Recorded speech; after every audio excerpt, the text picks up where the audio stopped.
That is a 1949 Chrysler Windsor. I very much like that car. I think if I ever had the time, I would look for one. At this point, one of you watching this will probably say, well, hey, if you really want it, you should go for it. You can have anything you want to.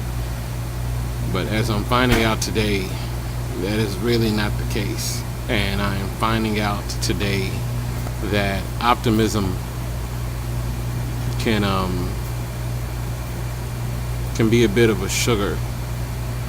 And too much sugar can be bad for your diet. Today, I think it's, what's today?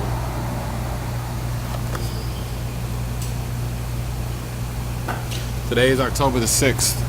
Today I have my feature at the Wine Bistro, Spoken Word, New Orleans. Looking forward to the feature today. Cat Hollywood seems like a cool dude. Today was my last day in the hostel. I moved out, walked from Annunciation to Magazine, down to Britannia to this really nice laundromat. Cool little tiny place. Nice place. Wi-Fi, as always, good. Trying to chart my destination to see Miss Charles because I haven't seen her in a while over at Dillard's. Visit her, give her a hug. She's awesome. She's a librarian, so she's awesome. As it stands right now,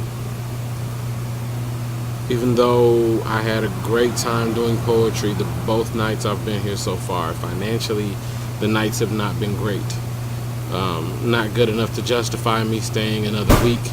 So based on how Saturday goes, tonight, tomorrow night, and Saturday, I'm going to have to make a decision whether or not to keep going to Florida and stay there and rock there and move on to Georgia from there, or make enough money to stay an extra week, because even if I have a place to stay, that might help me sustain enough money to stay a little bit longer.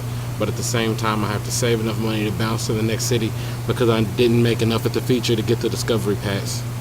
So I have to factor that in. There's some people that would ask me if I'm sure I've planned all this out. And that's what everybody asks. Are you sure you've done everything you could or whatever? But when you're used to thinking about a million things at once, you only get to execute so much. If you could do as much as you thought, you'd get a lot of shit done, but that's not always the case. But what is the case, I find, is you get a lot of people who look at what you're doing from over your shoulder, and whether or not they've done as much as you, they automatically assume that if you do this, this, and this, then everything will work out. Well, the problem is hindsight is 20/20, and problem with hindsight is that it's so readily available, and a lot of people have it, and a lot of people have it to give. But I'm at the point now to where there were certain things that I don't have, not because I didn't factor them in, but because I didn't have the opportunity to get them, or the opportunity to take whatever chance they say I should have taken. People mean well when they suggest what you should and shouldn't do or whatever, but at the same time, no one's living your life. That's your job. There are some people you're going to disappoint because you're not doing exactly what they think you should do. The truth is, you disappoint yourself by trying to listen to everybody at once, because everybody's got their own damn opinions. But the problem with everybody's opinion is that you've only got one life, and you cannot waste it trying to satisfy everybody else's opinion, especially the opinions of those who haven't done exactly what you've done or as much as you've done. The people that will do you the most good are the people who will wait until you need help, ask to see what they can do for you, present suggestions as opposed to telling you what you should have done, and just wait there for you whenever you need help and just let you get on your way. They won't help you too much because that can hinder you more than anything else. But the people who really do you the most good are the people who are going to try to do as little as possible as far as telling you what to do. They'll just wait to see if you need any help, wait there in the wings, present some suggestions softly, and that's it. The people who work too hard to tell you what you should have done are the people who are overcompensating as far as how they actually feel about you. And as far as they're overcompensating as far as their impotency, as far as being able to help in your situation. And you can really only just take their opinions with a grain of salt and keep walking. That's just how I feel about it. It's going to sound harsh, but even harsher than that is that I'm caring a lot less nowadays about how people feel. And I don't see that stopping anytime soon. I'm not going to be an asshole about things, but I'm going to start carrying people's opinions a lot lighter. So I need to lighten my load nowadays, but I'm rambling. So here's the thing. Tonight, right now, I'm going to pack up all these clothes after I'm done sending off this email. I'm going to make my way towards Dillard's University, try to see Miss Charles before she leaves at 6, and then make my way towards Spoken Word New Orleans on Gravier, 1011 Gravier. Then I'm going to post up, see what I can figure out as far as a place to stay.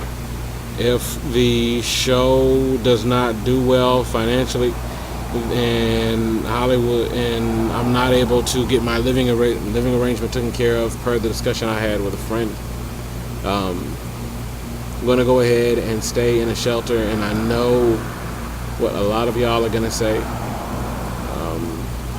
that maybe this wasn't a good idea, that maybe I should just stop back. And there's going to be a lot of you having the whole shoulda, coulda, woulda speech, and he shouldn't have did this and he shouldn't have did that or whatever. But what I should not ever do is sit there and worry about the opinions of people who are not living my life.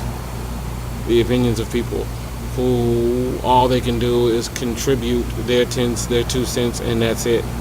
Because nobody's doing as much as I've done, and nobody's done as much for me. There's a very short list of people who have done as much for me as I've done for everybody else. And there are a very short list of people who are in my exact situation for them to be able to point a finger.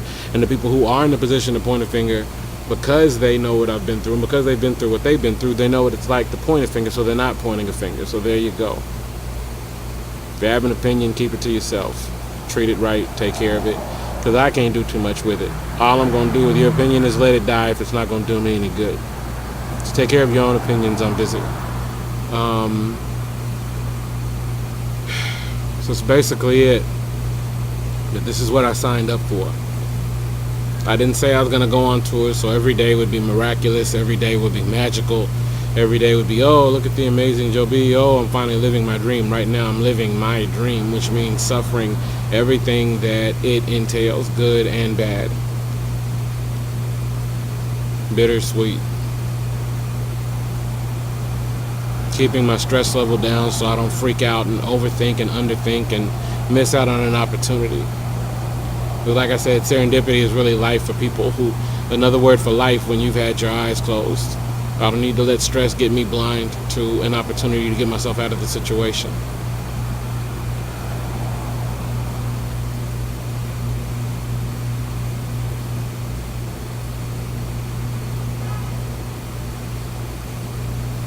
I don't really have anything else to say.